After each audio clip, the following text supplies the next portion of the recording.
First Samuel chapter 17 verse 20.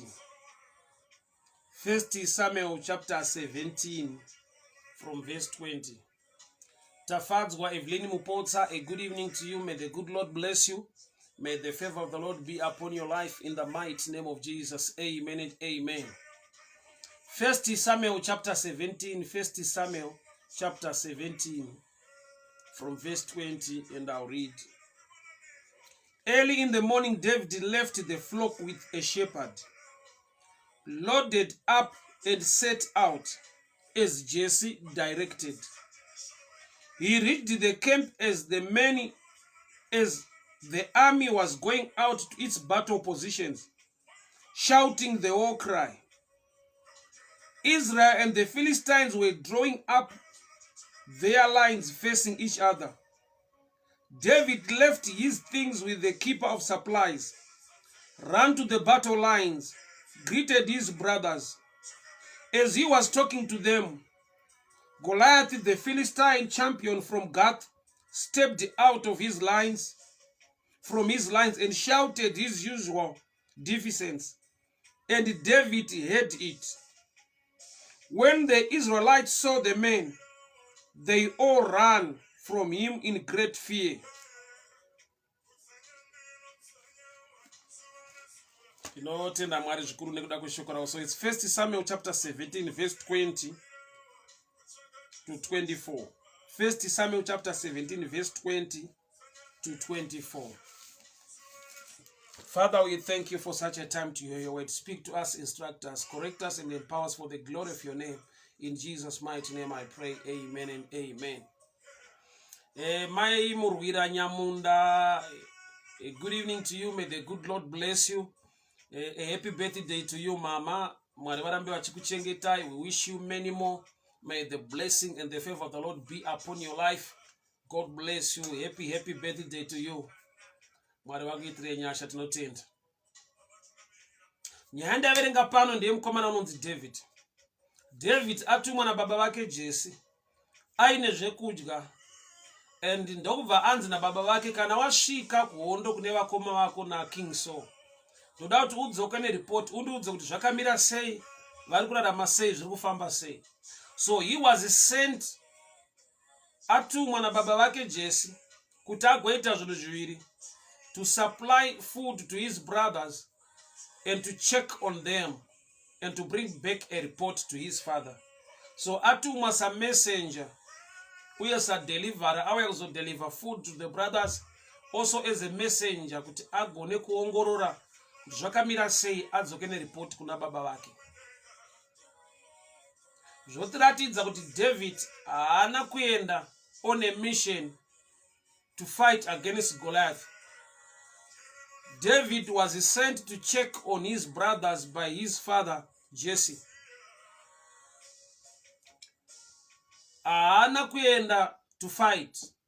Wakaenda kundoona vakoma nekuvapa zvekudya nekudzoka one report kuna baba kuti zvakamira sei. Beds ndo zvaakatumirwa izvozvi na baba vake Jesse.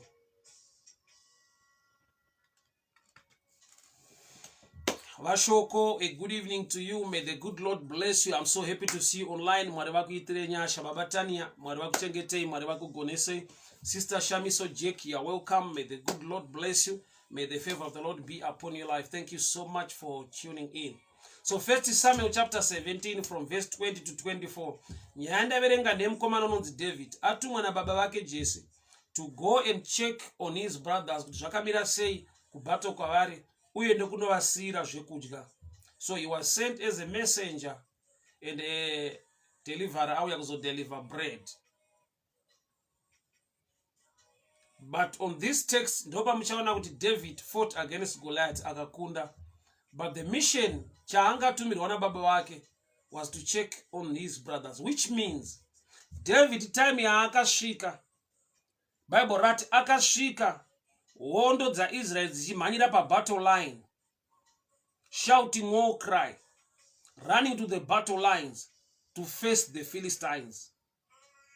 kurati haana kusvika munguva yakafanira. Why? Nokuti waifanirwa kusvika zvese zvisiko, oona vakoma vake, otaura navo, ovapa zvekudya, odzoka kumba. But wakasvika patime yekuti hondo dziri kundofesana, dziri kumhanya pamabattle lines, vari kushedzera the war cry. Mufunge aigona kugara achimirira kuti kana vapedza zvema-war cry nekudii ozoona vakoma vake odzokera hake kumba. But Bible rinoti wakatora chingwa nezvaanga atumwa nababa wake akapa to the keeper of the supplies. Iye kwakumhanyawo again to the battle lines. He is not a well-trained soldier. Haana kutumwa so that he can join the armies to fight. Atumwa to check on his brothers. But David left the things with the keeper of supplies, ran to the battle lines and greeted his brothers. So David wakamhanya kundojoina the battle line kune vakoma vake. Bible rati wakasira zvekudya to the keeper of the supplies, ndokubva amhanya ku battle line. Nguva yaasvika waifanirwa kuramba akabata the supplies, omirira kuti vakoma kana vapedza zvari kuita zvekuhondo izvi avaone ataure nawo. But pane chakamupusha chikamusunda, kuzodza kwaive maari kwakamusunda kuti I must join these armies, ndiendewo pabattle line ndinzwa kuti zviri kufamba sei ndimboonawo. Kureva kuti haana kuuya mucamp to fight, but akasvika patime yekuti vanhu vari kumhanya mumabattle lines to face each other. Kureva kuti akasvika wrong time according to the mission yababa vake Jesse, but according to the mission yaMwari nekuzodza kuri pamusoro paDavid wasvika right time. So pane kutaura kwandati kuri common, kuri so popular, kunoti God's time is the best. Nguva yaMwari ndo nguva yakanaka, ichokwadi. But kuti uzive kuti this is God's time concerning my life, kuti zviitike, it takes revelation. Nokuti pane imwe nguva uchaona kuti iye Moses, time yaanoberekwa, the deliverer of Israel from Egypt, time yaakaberekwa, naturally it was wrong time. Nokuti akaberekwa nguva yekuti vana vese vechiIsraeri vakomana vaifanirwa kuurawa. Kureva kuti akaberekwa muatmosphere ine rufu, muatmosphere yakadeclarewa death sentence naHerod naFaro. Kureva kuti Fero angati mwanakomana wese wechiHebrew ngaafe, ndo time yakaberekwa Moses, which is wrong time. That's why zvakaita kuti mai vake vamuvigi, nekuda kwokuti nguva yaaberekwa akaonekwa anofa, aberekwa wrong time nekuda kwedeclaration yanga iripo muEgypt yekuti vanakomana vese vechiHebrew vanofanirwa kuurawa. Tikatarisa nhau yekuberekwa kwamambo Jesu, mukuberekwa kwavo mune kuurawa kwevana vane 2 years and below naHerod. So time yakafanira, time yakanaka revelation. Nokuti sometimes the atmosphere of the environment inogona kukunyepera kuti this is not your time, this is not your season. Wait for your season, wait for your time. Yeti neimwe nguva unotomira uchiti ndiri kumirira mwaka wakafanira, nguva inonditira zvinhu. Yet uri kutomira right season yako by revelation yekuti uchitotanga kuita zvinhu. Kana munhu achiita zvinhu muna Mwari, haatarise mamiriro ezvinhu, anotarisa kuna Mwari wacho, wonzwa kuti Mwari vanoda kuti uitei mumwaka iwoyo. Genesis 26. Bible rinoti Isaac, Mwari vakamupa shoko rekuti do not go down to Egypt, stay there in Gerar. Chikonzero ndechekuti there was famine in the land. So mukomana zvazviri pachena kuti aigona kuenda kuri kuenda vamwe, kana kuti aigona kushanda neexperience yekuti during the time of my father Abraham there was famine in the land. Baba vangu vakaenda kuEgypt vakadzoka vaine wealth. So this time Mwari pavari kumuti do not go down to Egypt, vari kutoziva kuti according to history neresearch dzaachaita achangotedza zvakaitwawo nababa vake. Mufunge by revelation life hausi meant to copy mumwe munhu zvaakaita. We learn from others, but we are not supposed to copy what they did. Why? Nekuda kuti nyasha dziri matiri, mwaka watararama nezvikonzero zvinogona kusiyana. So tinotenderwa kudzidza kubva kune vamwe, but hatitenderwe kukopa zvakaita vamwe. Nekuda kwekuti munhu wese you are so unique. Mwari vane kuronga nekuita kwavo mauri kwakasiyana nekwavakamboita mune vamwe vanhu. Saka ari Mwari waAbrahama, waIsaka, waJacob. Zvoreva kuti pane time yaanopareta naAbraham, opareta naIsaac, opareta naJacob, opareta naMoses, opareta naJoshua. Achiopareta nawo ane kuita kuri different. I'll give you an example.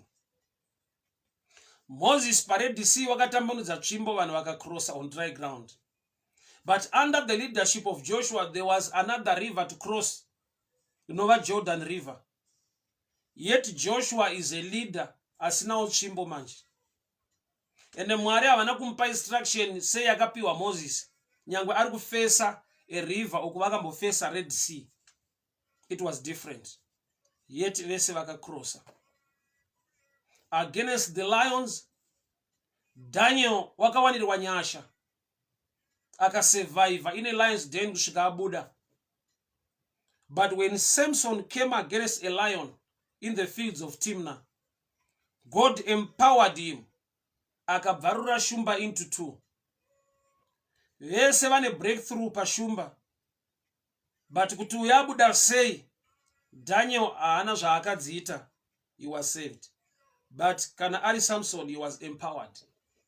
So pane nguva yekuti uri musituation yakambopindana naningi, akatokuudza kuti pazvakandiomera zvikadai ndakaita 5 days fasting and prayer, pazvakandiomera zvikadai ndakatora nzira yakati neyakati, svika Mwari vakandipa breakthrough.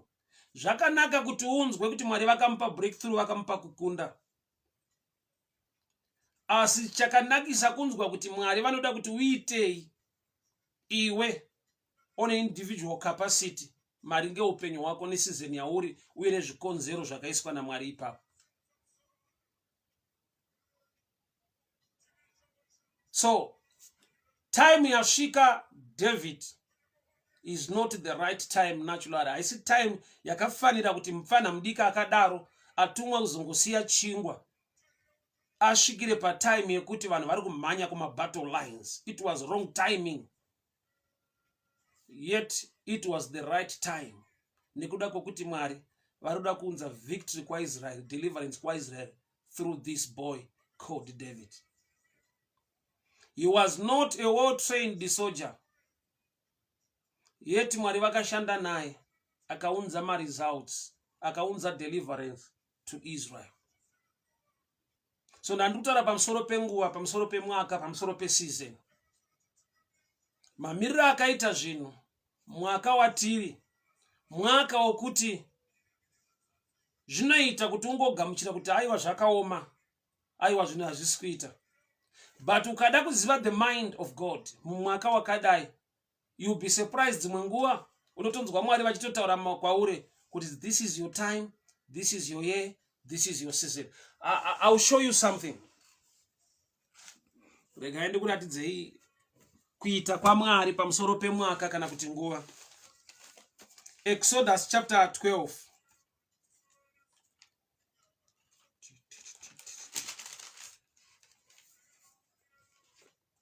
Exodus chapter 12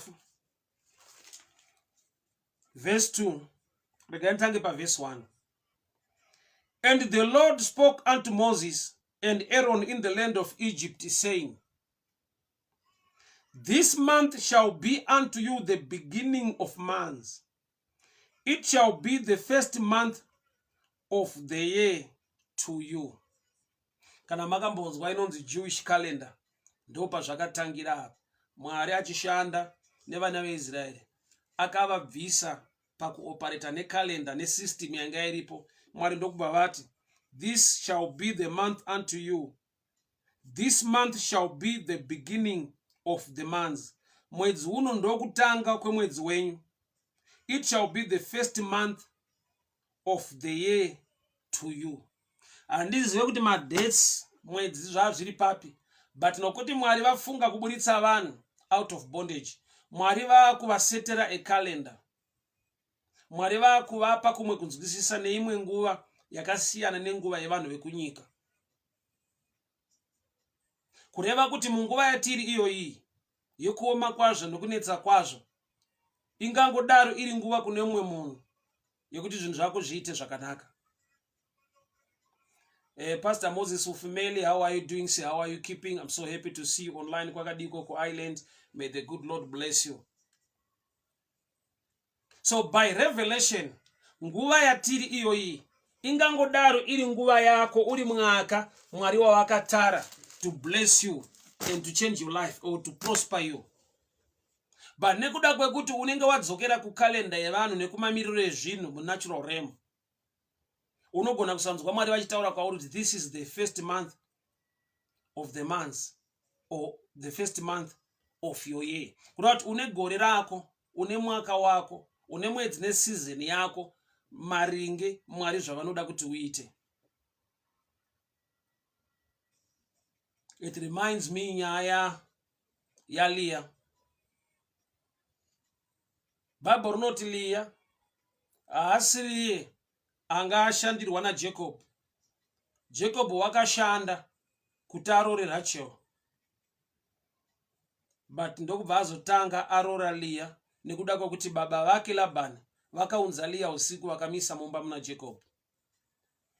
Iro shoko richiti kuchema kungauya usiku asi mfaro unouya mangwanani, but pane umwe usiku wakaitira zvakanaka Leah, kuchema muupenyu hwake kukapera, kureva kuti waiva usiku kune vamwe, but kuna Leah ndo chakava chiedza, ndo yakava season mwaka wokuti agone kuwanikwa. Akawanikwa murima, akarorwa murima, zvinhu zvake zvakafamba nekuda kwekuti kwakava nerima. Baba vake Labani vakamuisa mumba muna Jacob. Zvoreva kuti rima, mamirire zvinhu asina kunaka, inogona kunge uri mwaka womumwe munhu wokuti zvinhu zvake zviendeke zviite zvakanaka. Mukatarisa nyaya yaBoaz naRuth, nyaya yakaitika zvekuti Ruth wakatotipwa naNaomi kuti enda undorara kutsoka kwaBoaz. Kureva kuti Boaz communication yake naRuth kuti azosvika pakuwanikwa Ruth yakatanga usiku. So pane nguva yekuti economy unenge usiku kune rima, mamirire ezvinhu muupenyu anorepresenta usiku nokuti haasi kufamba zvakanaka, but kune mumwe munhu ukatsvaka kuziva pfungwa yaMwari, usiku ihwohwo ndo chiedza chako, ndo mangwanani ako.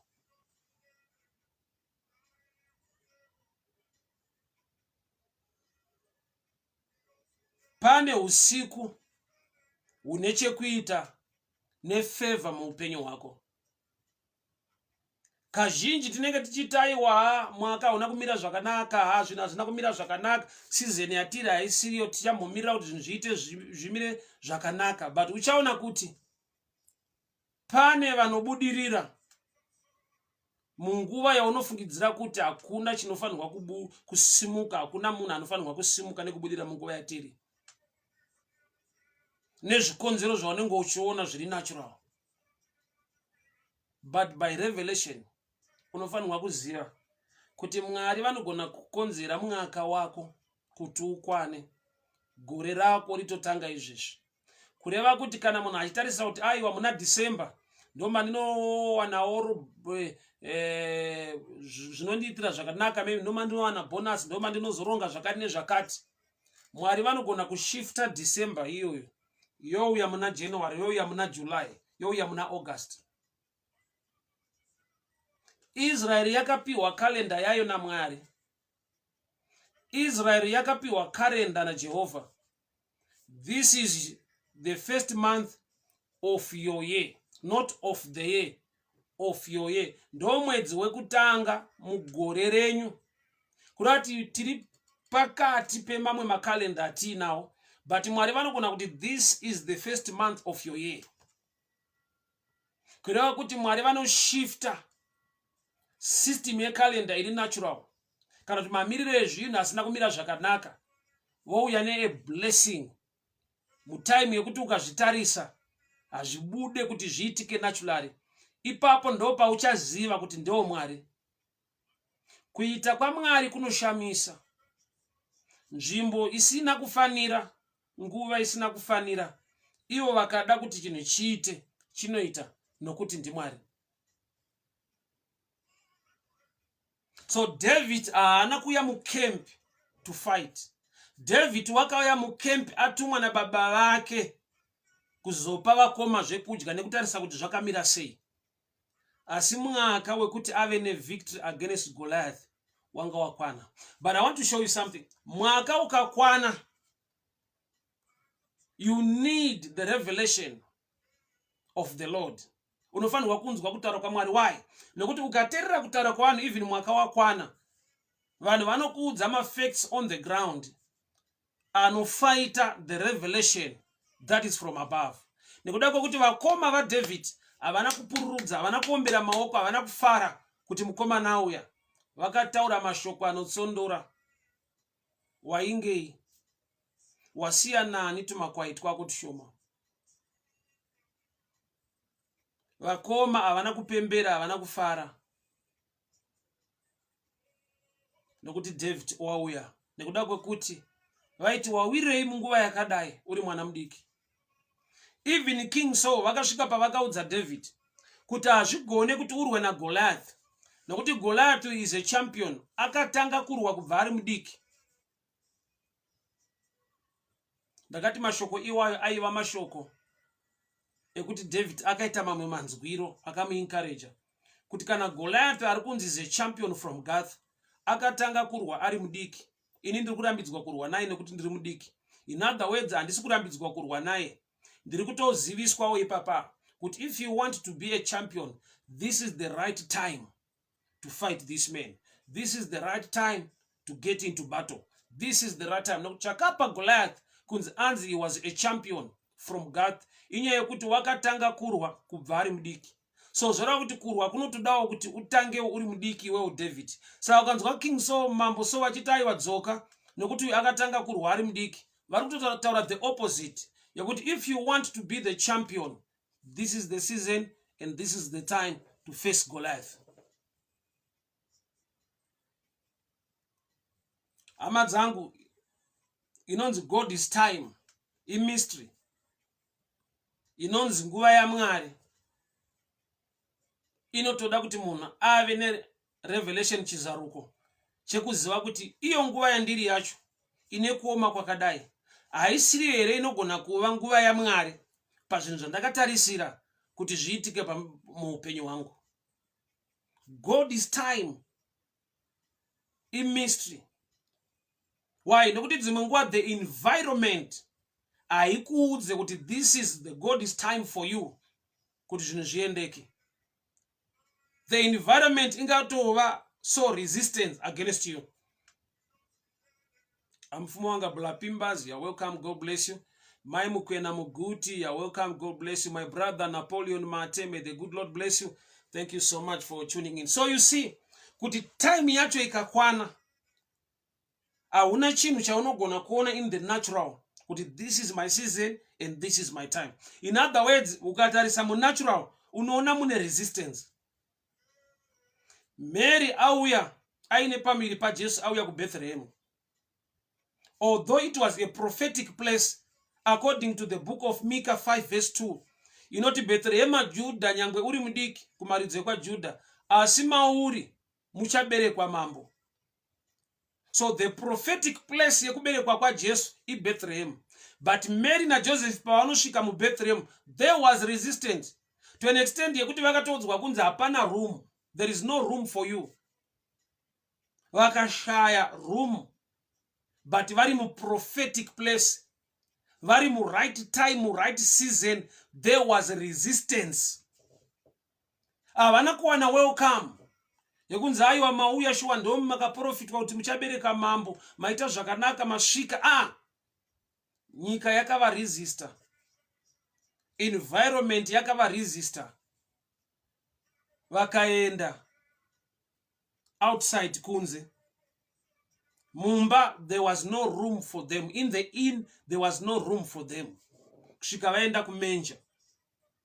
chiri kuvaendesa kumenja hachinei nekuti vari mu right place, mu right time, mu right season. Resistance inoramba iripo. Saka pakuda munhu anoziva kuti resistance iriko hayo, but this is my time, this is my season. David asvika ku battlefield, hakuna akamupa welcome akaombera maoko kuti mfana auya zvinhu zvakuitika. They were not aware kuti that's the plan of God, kuti Israel iwane deliverance through this young man called David. But they resisted him, especially the brothers. That's why muchiona kuti David pakurwa na Goliath, Bible wrote wakaenda murwizi and he picked 5 smooth stones. Yet kuna Goliath akakanda 1. Goliath akatemwa nedombo akawira pasi. David akauya akagura musoro wa Goliath. Sei wakapika 5 stones for 1 man. Azvirevo kuti haana faith kuti ndikakanda 1 pamwe ndichapotsa, I need 5 kuti ndikapotsa ndozomurova nerimwe. No. Other 4 stones haakandwe against enemy. They represent the Gospels, Matthew, Mark, Luke, and John, which means you need the revelation of the word of God in you to be able to fight and get victory, even in season you're kuwana resistance. Kurati matombo ari 4 ndekusakandira enemy, ari kurepresenta hama dzake vakoma vake vari kumuresista kuno. Saka kuvakoma haakande matombo kwavari, but ane matombo anongorepresenta kuti gara wakatosimba, ivane faith. Why? Because the resistance irimo within the family. His brothers havana kumupa welcome. Saka mamwe matombo haakandwe against the brothers, haakandwe against the enemy, anongomachengeta nekuda kwekuti kune vakoma vake kuno vari kumuresista. Saka ma enemies a David haasi Goliath chete, but resistance yema brothers.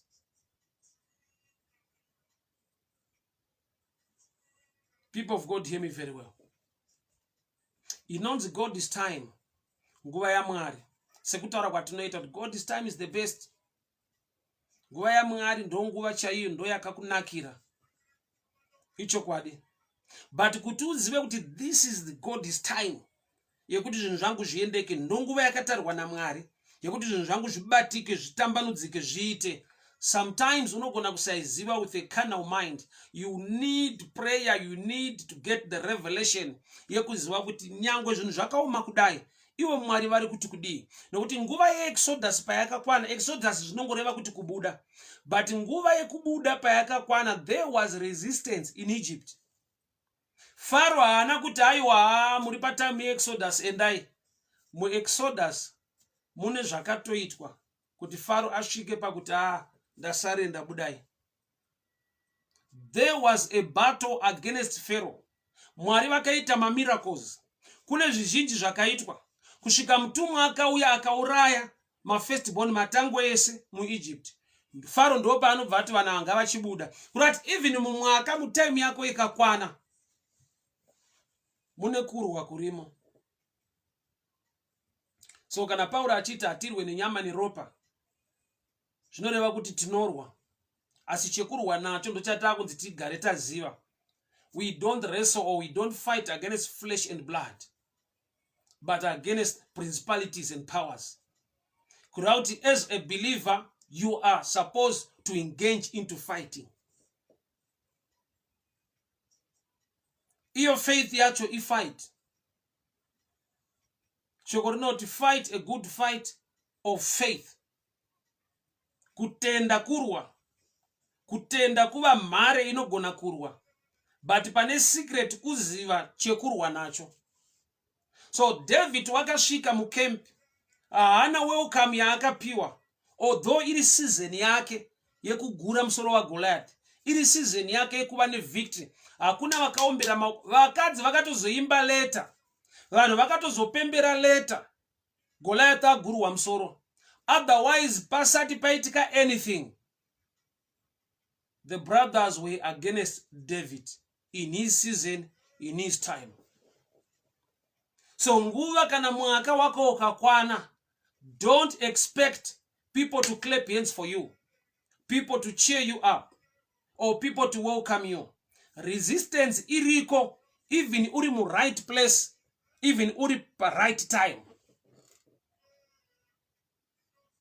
Mary aine pamiri wasvika mu Bethlehem. Bethlehem zvinongoreva kuti house of bread, and Jesus is the bread of life. Wacho ane chingwa muimba yechingwa ndiye ari kunyimwa opportunity, ari kunyimwa room, ari kunyimwa space. Kureva kuti chingwa chakashayiwa room muimba yechingwa. Hazvina basa kuti Bethlehem zvinoda kuti house of bread. Chingwa chacho manje ndochiri kuwana resistance mu house of bread. So there are times yekuti resistance inogona kukoresa moyo ikakunetesa kuti kwana vachiresista so because tine pfungwa yekuti ayo kana uina Mwari vafanira kuresista, panofanira kungoita zvinhu. Inzwai, chinonzi breakthrough kutobreaka chaiko kuti uite pass through. Breaking kureva kuti pane ka resistance karipo. Israel yakapiwa naMwari Canaan, promised land, but first thing chavakatanga kudhila nacho munzvimbo yavakapiwa naMwari, the thick walls of Jericho. Bible rinoti Jericho was shut, hakuna aibuda, hakuna aipinda, magedha akakiwa. Yet nzvimbo yakakiwa ine ma thick walls nemagedha akavharwa, it's a godly given place. Even the spies pavakaenda kunotarisa the land vakadzoka vachiti taona magiant, the sons of Anak, the giants are inside. A godly given place with the giants. Makatabo shariba sataka. Mante balando roboshia kato. So mwaka wako ukakwana, nguva ya Mwari ikakwana yekuti zvako zviite, zvinotoda kuti uve nechizaruko, uzive kuti resistance kana ikavapo, I must stand the ground nekuda kwekuti this is my season, this is my time. Nokuti kazhinji munhu anotayo kana iri nguva yangu yakwana, masuwa anofanirwa kuvhurika. But Bible rinoti Jericho was shut, hakuna aipinda, hakuna aibuda, yet it's a godly given place. It's part of Canaan, inzvimbo yavakapiwa naMwari, but marudzi arimo haapete maoko kuti Mwari vakakupai just get in and take. They will fight as well. Panika resistance karipo, even zviri zvako. When we patinoita conduct deliverance, unoona kuti nyange ukanamatira munhu ane demoni aringoti it's okay mamunamatira regai ndiende, rine ka resistance karipo. So unonzwa demoni richiti hazviite ndewangu, harorwa hazviite ndewangu, hakuna kwaanoenda, hazviite ndewangu, hazviite. Demoni harina munhu rakasika. Iko kuramba neresistance yese ikoko, kuitira kuti kana usingazive simba riri mauri, kana usina kutenda, unogona kuti aiwa saka zvaramba regai tisiye. Wakaipa haana simba, wakaipa ane nharo. Sometimes vanhu vanoconfuse nharo nesimba. Munombozva neimwe nguva munhu ane nharo anogona kubudirira even asina simba, nokuti waari kuitira nharo wacho akasava nerevelation kuti inharo bedzi simba hapana, anosvika paanoneteswa wongoti arega ndisiyane nazvo. I've seen deliverance, I've seen mademoni achidzingwa maybe in an hour's time, 30 minutes time. So neimwe nguva munhu anogona kuti pa 20 minutes I'm done. Zvaramba tozozviona mumwe musi. Mademoni otosekerera, otoziva kuti panapa tine opportunity, nekuti munhu azive kuti simba hatina but tine nharo. So nharo idzodzo even mukurarama, even muenvironment yauri, haushaye chinhu chese chauroda kuita chinongomuka dzimwe nharo nevanhu vasingakugamuchire, even muplace yauri supposed to dominate and make things happen. Zvingotanga zvakangodaro. God's time is the best time. Sikuti uzive kuti this is God's time for me. Iyi ndonguva yakatarwa naMwari kuti zvangu zviendeke. Unoti ukatarisa the surrounding, ona mune nyaya yeCovid-19. woita dzimwe pfungwa dzekuti my time will come, izvo zvikapfuura Mwari vane zvavachandiitira. Gamba whether zvapfuura hazvina, Mwari ndiMwari uye vanoramba vari pachigaro, uye nyasha dzavo hadzikurirwe nemamiriro ezvinhu. Kugona kwaMwari kunooneka muresistance iripo. Unyanzvi hwaMwari hunooneka muenvironment ine resistance. Mwari ndo vakati let there be light, chiedza chikavapo. Asi manheru ndokubva kwasviba kukava nerima. Rima ravako. Bible rinoti, and God created the moon to rule over the night, even with the stars as well. Kurati rima parakadzoka rakadenda umwe unyanzvi hwecreation hwekuti Mwari vaakusika mwedzi nenyeredzi to rule over the night,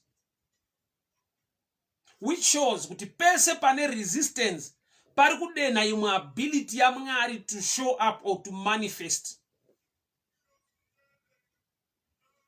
So resistance in every environment hazvireve kuti uri wrong environment kana uri kuita the wrong thing. Resistance yagara iripo.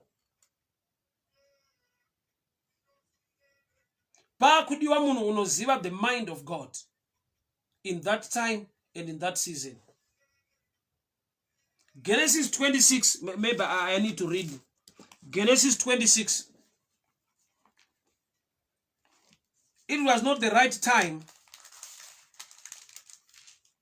for Isaac to plant. Genesis 26, verse 2. Because the Lord appeared to Isaac and said, Isaac, stay away from Egypt. I will show you where I want you to go, and you live there as a foreigner. But I will be with you and I will bless you. I will keep my promise as to your father Abraham by giving you this land to you and your descendants.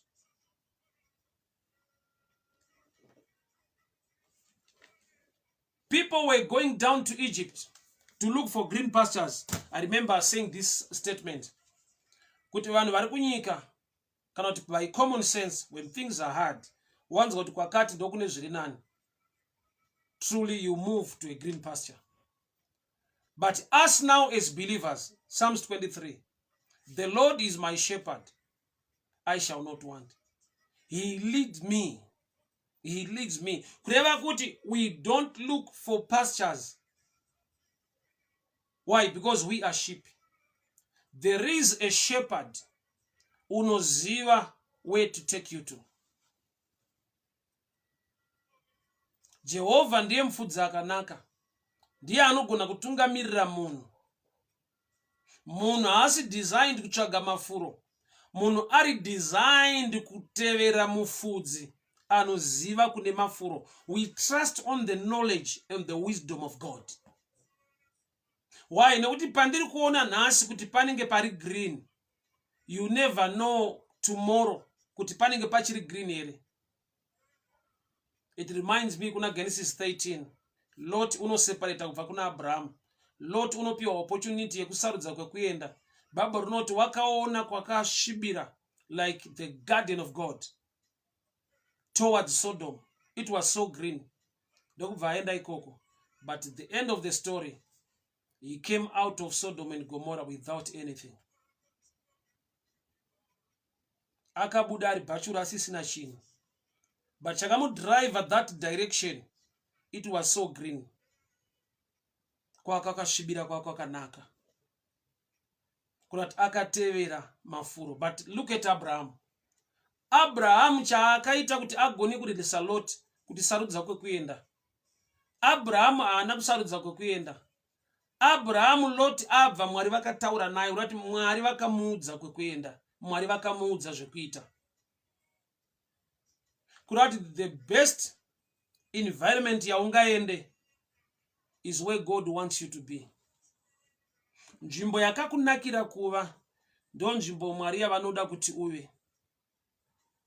Haisi yese nzvimbo yakakunakira, even yakanaka dzimwe nguva haina kukunakira. I always tell people kuti pane nguva yekuti munhu anogona kukopa business riri kuitwa nemumwe munhu. Ndo danger yekukopa. You are supposed to learn and not to copy. kuti auyaota zvakati ari kutengesa zvakati zvine mari kwaari. Ichokwadi kuti zvamuitisa mari, but chokwadi chiripo ndechekuti iwewo ukaita une nyasha dzacho muarea iyoyo here kuti uyewo nepundutso, unokopa zviri kuitwa nevamwe, but chausingagone kukopa inyasha dzavainadzo mune zvavari kuita.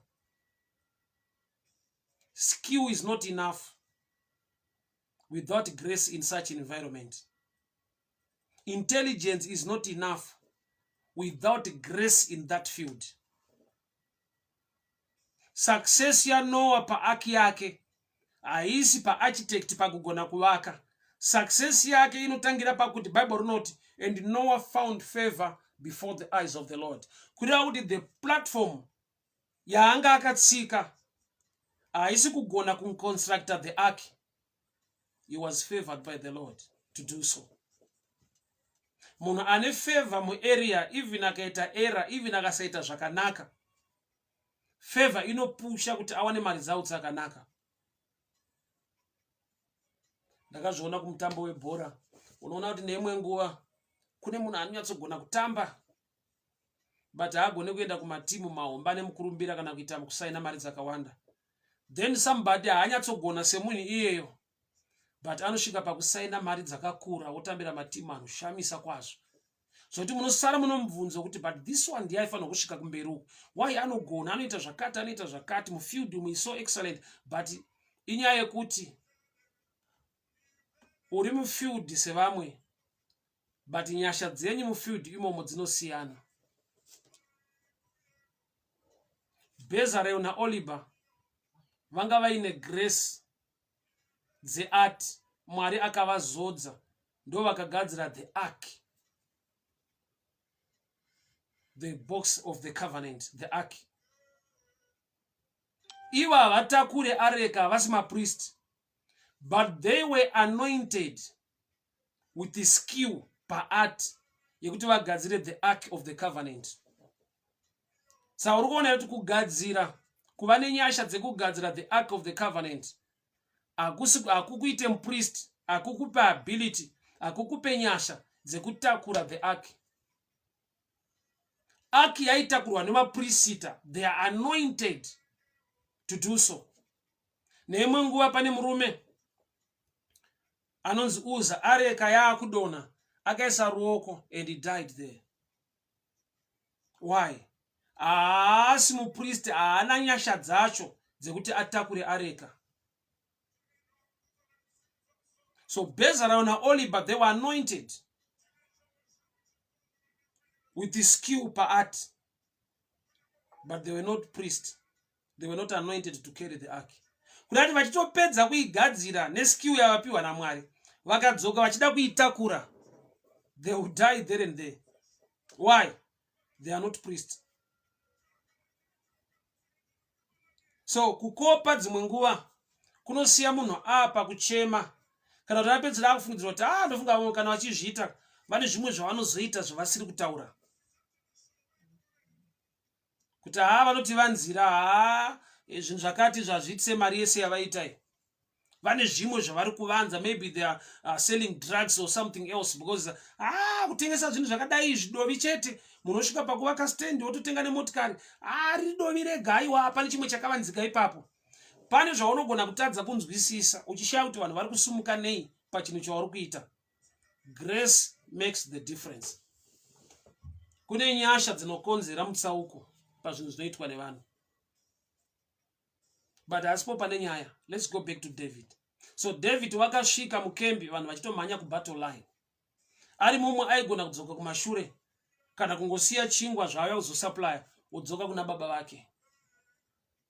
Why? Ndo zvaatumwa kuzotaura, kuona nekuita. But there was something in him, pane chaachiri maari chakamusunda kuti ipa anochengeta the keeper of the supplies. Iwe endawo kubattle line, enda unonzwa kuti Goliath ari kuti kudii. Munozva Goliath paakapopota Israeli yese yakabvunda ikatanga kuudza kuti ndiani angarwe nemurume uyu, inzwai zvaari kutaura. But David, because anga ane different spirit, akanzwa kuti this is my time, this is my season, this is my opportunity. Yes, he was not trained. Anga asiri fully trained mu army. But muna akazvinzwa within. This is my time. This is my season. God is with me. I can face this man.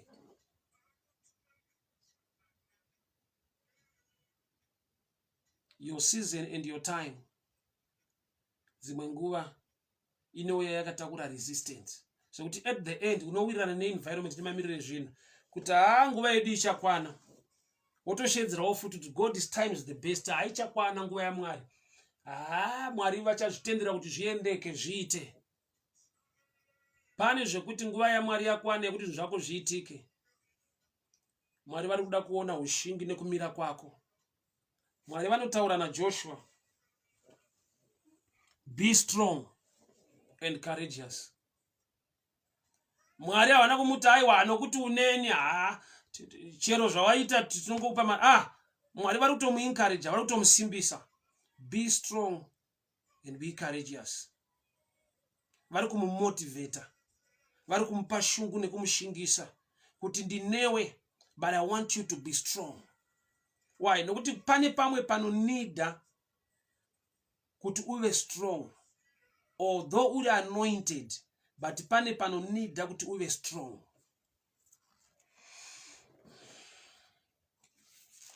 That's the book of Joshua. Joshua chapter 1.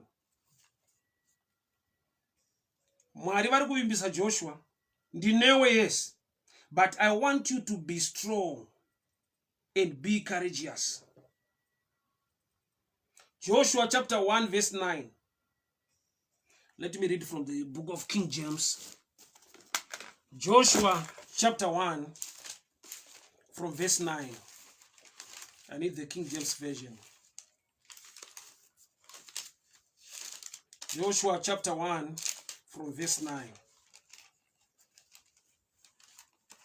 And the Bible reads, have not I commanded thee, be strong and of a good courage.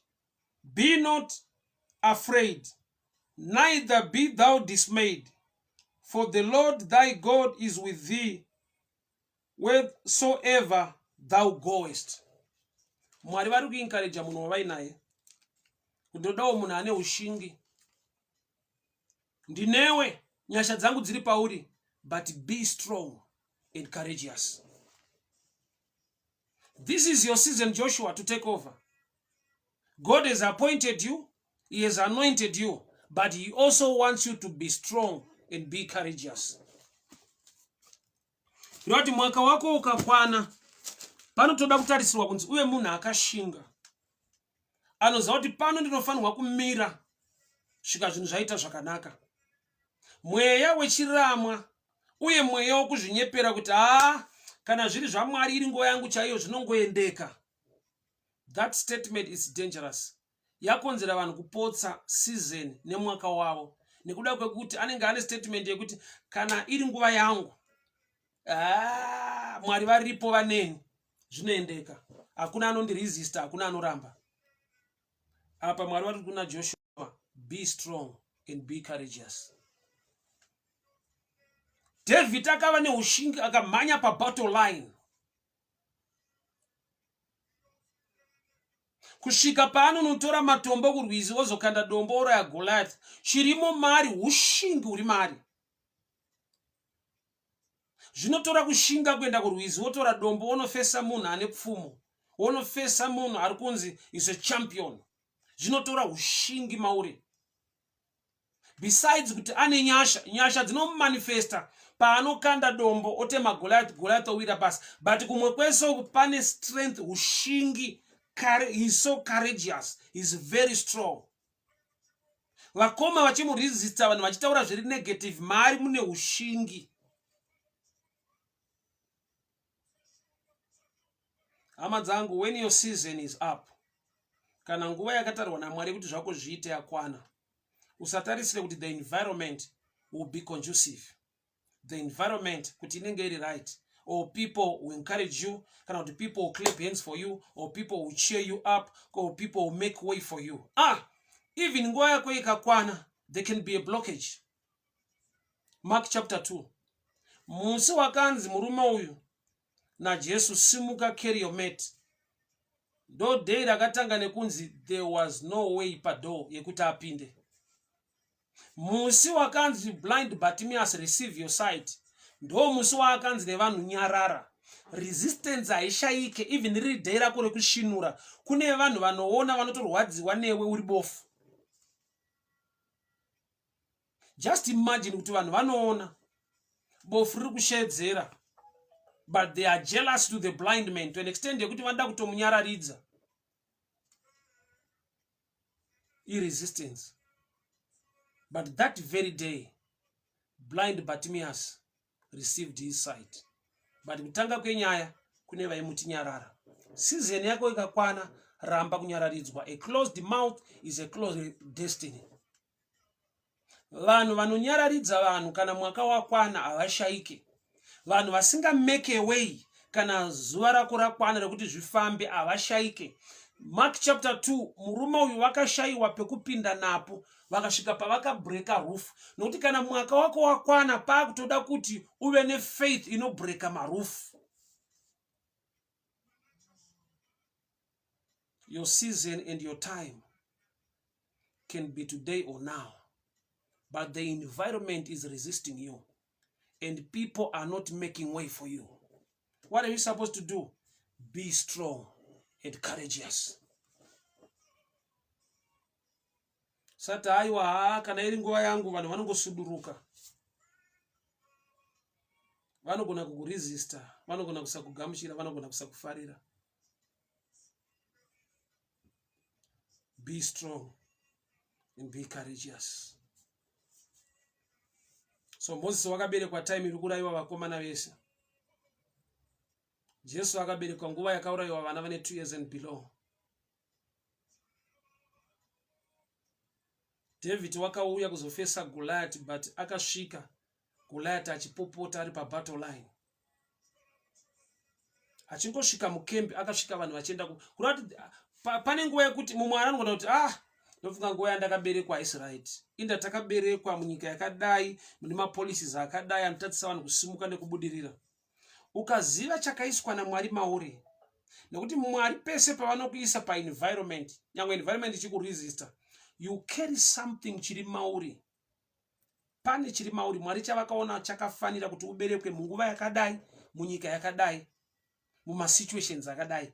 Pane reason ne purpose sei Mwari vakazvitendera. Ichocho ukachiziva, uchaona kuti wakatoitwa an answer to the Israel community, iwewe David.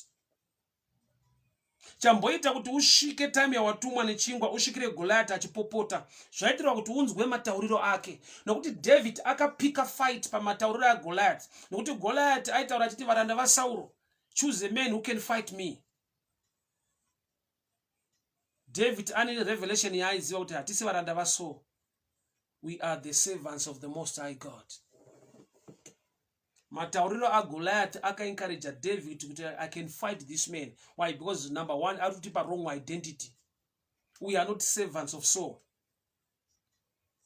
We are the people of God, the people of Israel. And the Goliath are going to choose a man who can fight me. Goliath, David was still a boy. Kurati matauriro ya Goliath ndiye kutoziva kuti if you choose a man, I can defeat that man. But a boy is dangerous. Sa dambudziko raSaul anga kurana kempe kwa Israel maringe zvekutaura Goliath. That's an error now. Kuti aiwa Goliath vari kuda murume. You are still a boy azviite. So anga kurana kempe kwa Israel maringe ekuti Goliath ati kudii. Ukada kurana upenyu hwako maringe environment, maringe kuti nyika yamira sei, you make an error. Rana zveupenyu hwako maringe the word of God concerning your life, kuti Mwari vanoti kudii.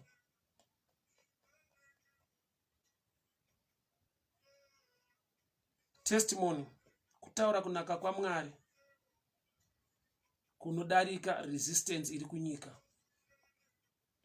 Nokuti kana the environment iri conducive, haungaitore setestimony yekugona nekuita kwaMwari. Vanhu vanongoti aiwa zvinhu zvamamirira zvakaita zvaizongodaro. Testimony inotaridza kushamisa nekugona kwaMwari kunoitwa munguva yekuti vanhu havatarisire kuti pane zvakanaka zvingaitike.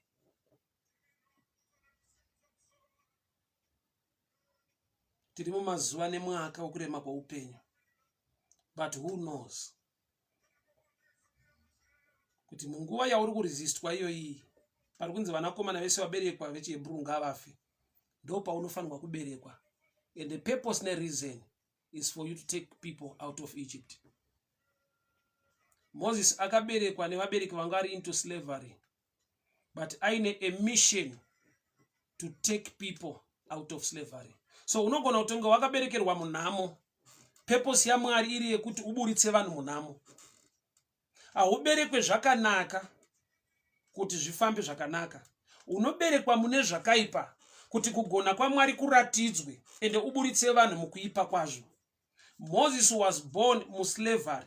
Hama dzichitambudzwa, vabereki vachitambudzwa. But the mission of God was to take people out of slavery. Yet he was born in slavery. Mission to take people out of slavery.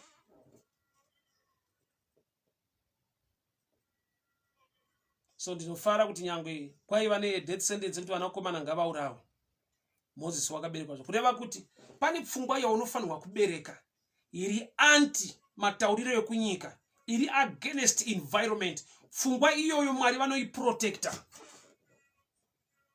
Ndinofara kuti vanhu kwaIsraeri vakaramba vachibereka, ende pakaberekwa mwana mukomana. Nyangwe Faro angati mwanakomana wese aberekwa ngafe, vanhu vakabereka. There were people who were assigned ananyamukuta, midwives, ekuti tarisai pari kubereka vakadzi vekwaIsraeri muuraye. Mwari ndokubva apa a blessing to the woman of Israel. Vanga vakubereka zvisina nyamukuta mukati. Zvekuti vananyamukuta vakadzokera kuna Faro vakati, we are different from these Hebrew women. They are so strong.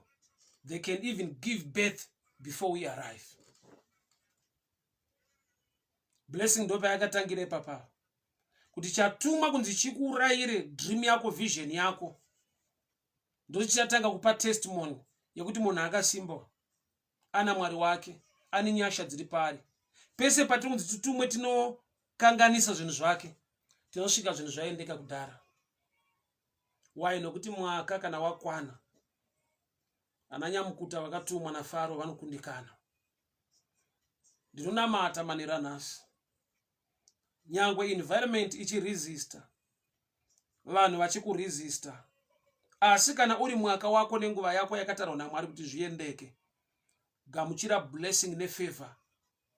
Mumazuva ekuoma kudai, pfungwa yaMwari kana yakatarwa nekurongwa pamusoro peupenyu hwako, ngazviendeke, ngazviitike.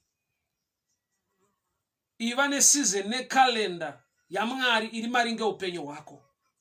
Baba ndinonamata, I pray over the viewers. I speak your hand of favor and your hand of blessing in such a time, in such a season.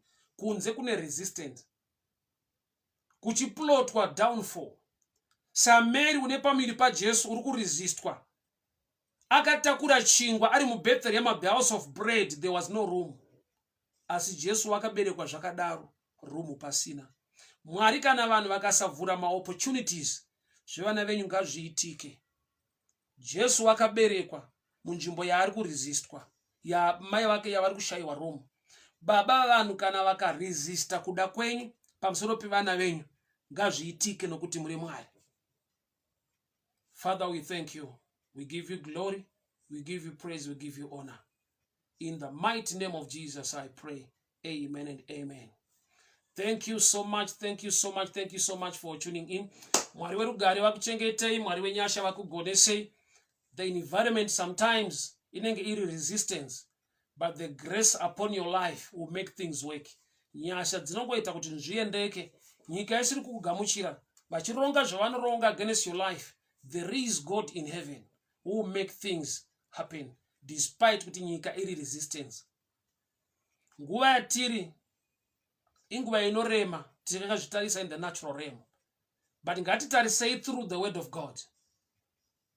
matestimony nemabreakthrough akasangana nevana veIsraeri aiwanikwa when the environment was resisting them. Bible rati Jericho yanga yakakiwa,